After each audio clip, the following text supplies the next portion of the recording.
Welcome to Mysteries to Die For and this toe tag. I am TG Wolff and I'm here with Jack, my piano player and producer. This is normally a podcast where we combine storytelling with original music to put you at the heart of a mystery. Today is a bonus episode that we call a toe tag. It's the first chapter from a fresh release in the mystery, crime, or thriller genre. And today's featured release is What Goes Around by Michael Wendroff.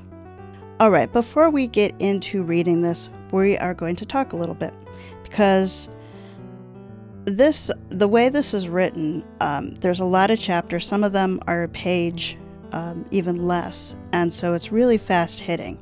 And so I struggled with what to read to really give you a taste of this book so you could judge if this is something that you would like.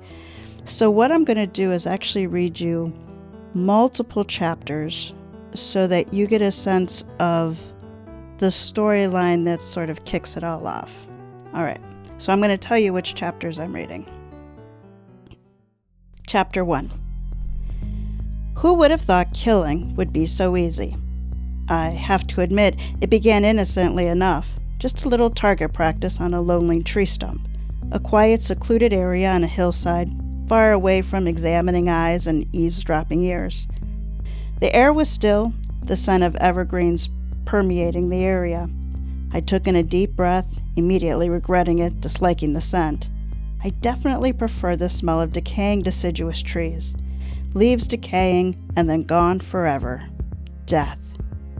Not sure though how I feel about the fact that there will be a rebirth, fresh green leaves sprouting anew in the spring, perennial cycle. Better to focus on the rifle. I was surprised that shooting a gun wasn't nearly as hard as I thought it would be, once you got the knack of it. It's true that at first, I was a bit stumped, but training at Bullseye Firing Range on firearm safety, grip, stances, and sighting was a great help.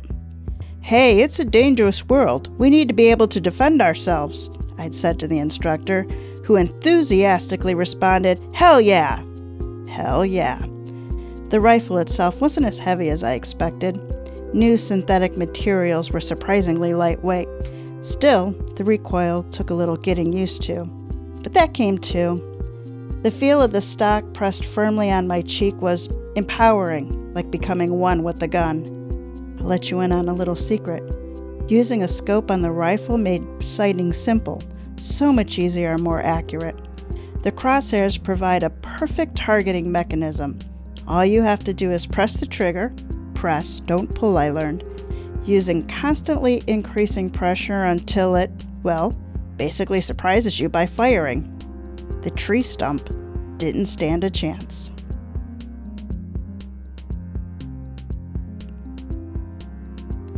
Chapter 3. It wasn't far from where the tree stump was used for target practice that a woman's car broke down. So much for doing a good deed, she thought, having borrowed her boyfriend's clunker to visit an ailing aunt. It was near dusk when the vehicle approached. She'd been waiting for a tow truck and squinted into the oncoming headlights, watching warily as the vehicle headed toward her. The air was motionless. The only sound was tires crunching on gravel, gradually coming to a stop. Her face filled with disappointment when she realized it wasn't the tow truck, but a lone man who had slowed his automobile, approaching her disabled car by the side of a littered blacktop. She stared, holding her breath as the man peered at her, all alone on this deserted road in the middle of nowhere. She felt her pulse race, wished she was anywhere but there. She was 24 and knew that look in his eyes. Sitting beside the rear of her car, she watched him glance quickly at her backside. She wondered if he knew that in these parts, getting a tow truck to come out on Sunday would be a long, long wait. Certainly long enough for him. She flinched and her eyes widened as he got out of his car. He was alone. Seeing a large man approaching her as it was nearing dark made her nervous. She looked around up and down the road, her head swiveling like an owl on overdrive. Then she noticed a clerical collar at his neck and exhaled when she saw it, along with a friendly smile on his face. He didn't come right up to her, just talked from a distance. She appreciated the separation he kept. Her muscles eased a bit from their hardened state, though she felt drips of perspiration running onto the back of her shirt and could still feel her heart beating quickly. "Need some help, ma'am?" "Thanks, but I'm good. Had some car trouble, but the tow truck is on its way. Should be here any minute, in fact." She wondered if he knew she was lying. He pointed to his collar. "Well, I'm on my way back to my church, to the rectory. I'm a pastor." Her breathing started to return to normal. "You want me to wait with you until the tow comes? I know it's scary here." She looked up hopefully at his charming and disarming smile. She considered the offer, her thoughts vacillating like tree branches in a storm. A raven cawed in the distance. She breathed in deeply and wiped the palm of her hands on her shorts, taking a second to tug them down a bit in a futile gesture to cover up more of her thighs. She saw him unconsciously lick his lips. "I'll wait in my car, you wait in yours with the doors locked," he said. She looked up into his extremely dark eyes, about to take him up on it. But she still wasn't sure. Waffling, wavering, worrying. "I really appreciate that. Thank you. But I don't want to hold you up. The tow truck will be here real soon. I think I hear it in the distance. Really." She knew he heard nothing. "Okay, ma'am, whatever you want," he said with a shrug. He started to get back to his car. "Oh, hey, let me at least give you a couple chocolate bars from the Parish Drive. It'll make your wait a bit sweeter." His eyes sparkled, his tone inviting. "Shit, I am hungry as hell," she thought. "Gotta stop skipping meals." He grabbed the chocolate bars and waved them at her, a sanguine smile upon his face. "Oh, okay, I guess. Thanks." And they walked toward each other.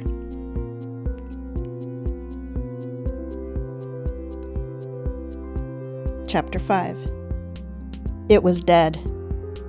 That tree stump was pretty much gone after all the days of target shooting. Dead and gone, I thought. Need to find another one next time. Maybe in another area for variety. Variety is good.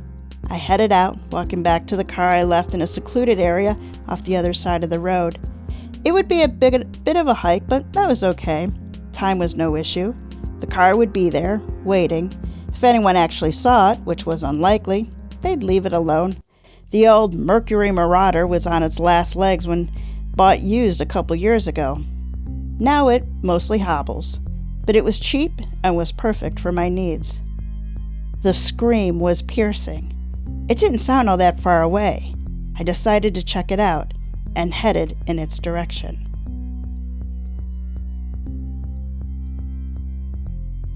Chapter 7. The chocolate was never tasted. Instead of chocolate bars the pastor offered, she tasted blood. Blood from where his hand closing around the bars, instead of handing them to her, reared back and smacked her in the face. The thwack thundered in her ears and bolted down her spine. She staggered and screamed, knowing what might be in store for her from this predatory pastor. She had her keys in hand and managed to deeply scratch his arm, small crimson beads of blood appearing. He roared but kept a grip on her, the keys falling.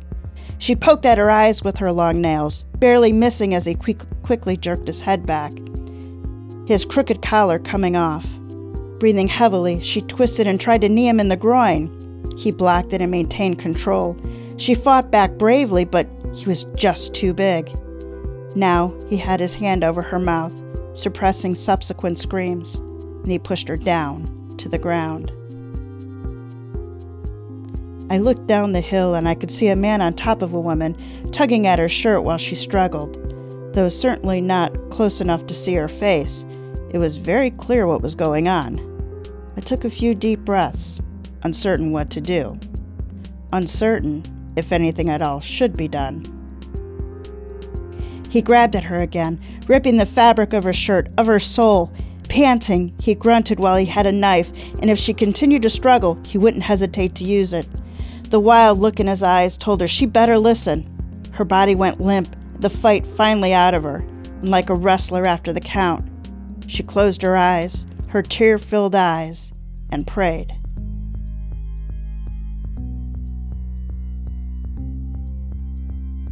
Chapter 9.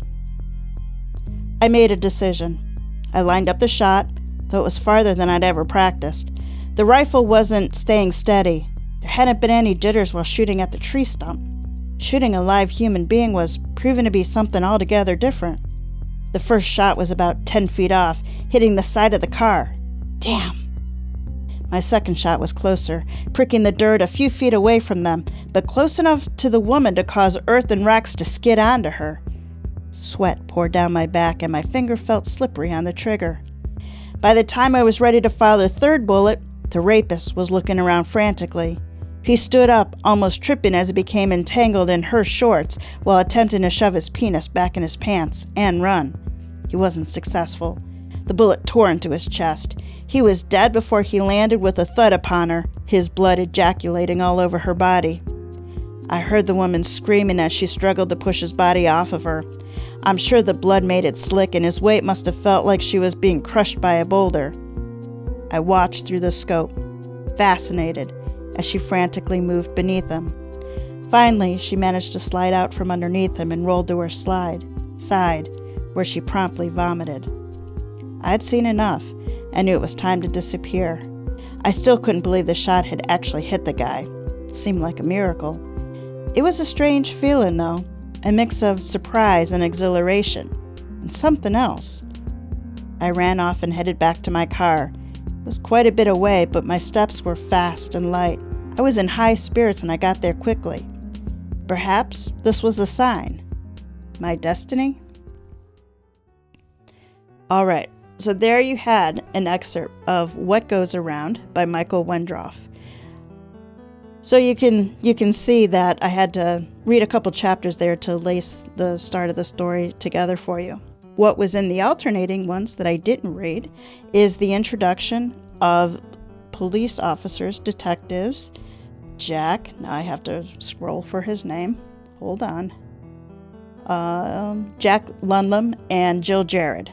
So from a first incident where they're at together to them going and passing their detective's license, then the two storylines marry up. So, What Goes Around is a thriller. Violence and hate have taken up residence in this American town and are starting to show their presence. What begins with a Robin Hood-like shooting grows into an array of violence so intermixed, the sheriff, state investigators, and the FBI are having trouble figuring out just how many groups they're up against. Bottom line, What Goes Around is for you if you like gritty, hard-hitting thrillers. All right, so here is my full review. So What Goes Around is strong in the development of the many roles and positions that you run into with such an expansive interaction. Undoubtedly, most readers will find somebody in this story that is a reflection of themselves. This is an ensemble story with many cast members that drive the plot on both the good guy and the bad guy side. So we're going to break the groups of characters down a little bit. On the good guy side are detectives Jack Lundlam and his partner Jill Jared. Jack and Jill have conflicting but complementary strengths, and they learn they have to use both to be successful.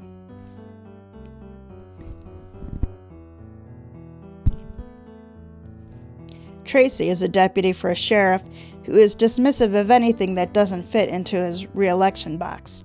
She works behind the scenes to investigate where her boss won't.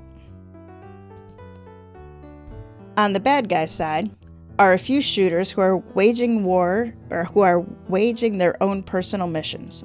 So we got to see at least one of them here in the opening snippet. We see these actions in the first person, but we do not know who they are. There are also leaders of white supremacy groups. The Exterminator and Heilbach are contending for leadership of the Very Fine Men group while planning and executing strikes to push their ideology in the community. And they brush up with the Boogaloo Boys and their leader, Dirk. Then there are the myriad of victims. Many represent ordinary people working hard to live an ordinary life, which is upturned in one manner or another by the hate and violence. Some are guilty of their own brand of violence. We watch, for example, the indoctrination of Saint, a teen on the fringe of society and drawn into the group in search of friendship and love, and the struggles of a single mother to keep him out of it. What Goes Around is a really complex weave of smaller plots, that are difficult to talk about individually. The thriller aspect is high, as all the major characters, good guys, bad guys, and victims, are at risk of physical endangerment at some point. You really read this book feeling like no one is safe. What Goes Around is a debut novel for Wendroff, and overall this is an enjoyable read, but there are some aspects that are a little rough, such as leaps of both logic and information, as well as some awkward character development. These do not detract from the overall storytelling and will certainly smooth out as Wendroff continues to write. What Goes Around was released from House of Zeus, Aries imprint, and is promoted by Partners in Crime Tours, and is available from Amazon and other book retailers. Link is in the show notes. Now let me introduce you to Michael Wendroff. Michael has an MBA in marketing from NYU and was inducted into their Hall of Fame. His MBA thesis was on marketing in the publishing industry, and it was excerpted in the industry trade journal, Publishers Weekly. He has spent many years since as a global marketing consultant. It was the COVID pandemic that finally got him to write his novel, as he was cooped up at home. The impetus for the novel was something his mother said the moment he was born. "Oh, so nice to see you again." Wondering what to read when you finish What Goes Around? Partner in Crime Tours is your ultimate destination for all things mystery, crime, thriller, and cozy. Since 2011, they've been working to fill bookshelves with gripping and heart-pounding reads. Discover new mystery series and connect with other fans with Partners in Crime. Look up Partners in Crime Tours on the web or your favorite social media. Links are in the show notes. And authors, when you're looking to promote your latest thriller, discover new mystery series, or connect with fellow fans, PICT has you covered. Check out their promotion options that come with the personal attention of a dedicated coordinator. All right, and come back next week for our regular episode of Mysteries to Die For, Season 8, Anything But Murder, where cockfighting is our murderless crime in Detective Conley Gets Down and Dirty by Jack Wolff. All right, Jack, take us out.